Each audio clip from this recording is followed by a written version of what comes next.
शिवबा, एका पराक्रमी सूर्याचा जन्म. यवन माजले होते, देवाला खुशाल पायदळी तुडवत होते, देवळं फोडत होते, गुलामासारखे राबवत होते, दिसेल त्याला बाटवत होते. जंगली माजलेल्या लांडग्यासारखे लोकांच्या मागे यवन लागले होते आणि लोक भित्र्या सशासारखे लपून बसत होते.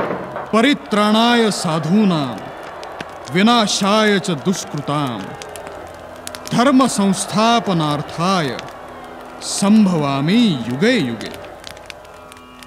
जेव्हा जेव्हा पृथ्वीवर जुलूम वाढेल तेव्हा तेव्हा परमेश्वर जुलूम नष्ट करण्यासाठी अवतार घेईल. शिवनेरी गडावर एका सूर्याचा जन्म झाला. गडाची देवता शिवाई देवी होती, म्हणून त्या पुत्राचं नाव शिवबा असं ठेवलं. अशा रीतीनं मोठ्या थाटात बारसं झालं. सर्वत्र आनंदी आनंद झाला.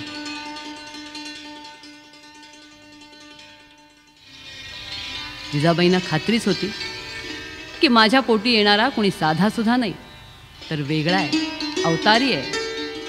नाहीतर मग मला हत्तीवर बसावं, डोंगरावर चढून किल्ले पाहावेत, सोन्याच्या सिंहासनावर बसून दानं करावीत, उंच उंच ध्वज उभारावेत, अंगावर चिलखत चढवून लढाया कराव्यात.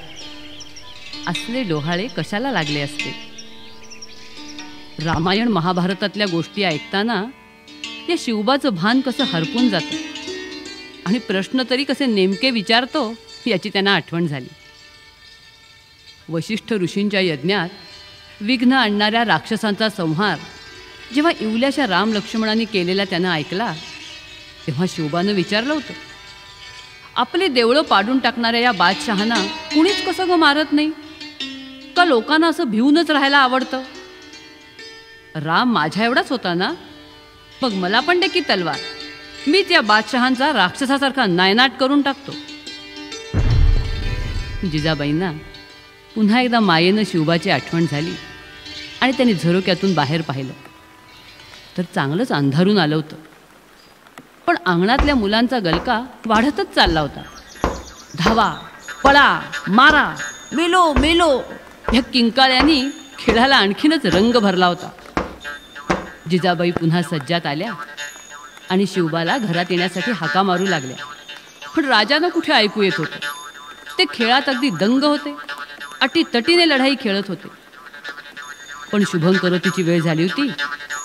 आज महाभारतातला कर्ण आणि अर्जुनाच्या लढाईच्या गोष्टीचा दिवस होता.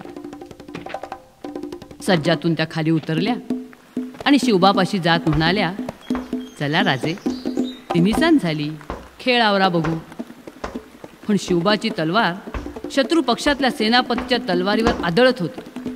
ढालीचा उपयोग करून शिकवलेले सगळे तलवारीचे हात ते इवलेसे शिपाई गडी बेधडक खेळत होते. जिजाबाईंना सुद्धा बघतच राहावंसं वाटलं.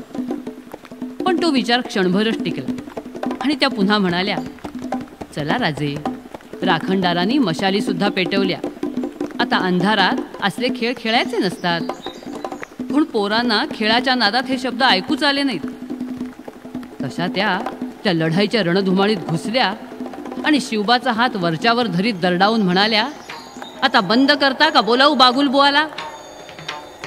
तसा शिवबा टुणकन उडी मारून एका मातीच्या ढिगाऱ्यावर उभा राहिला आणि तलवार अंगाभोवती गरगर फिरवत जिजाबाईंना म्हणाला, बोलाव बोलाव त्या बागुल बुवाला, त्याची सुद्धा एका क्षणात खंडोळी करून टाकतो.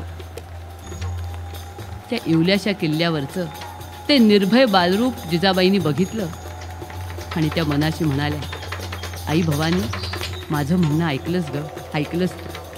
आता हा तुझा अर्जुन नक्कीच महाभारत घडवेल, तुला आणि मला हवं तसं.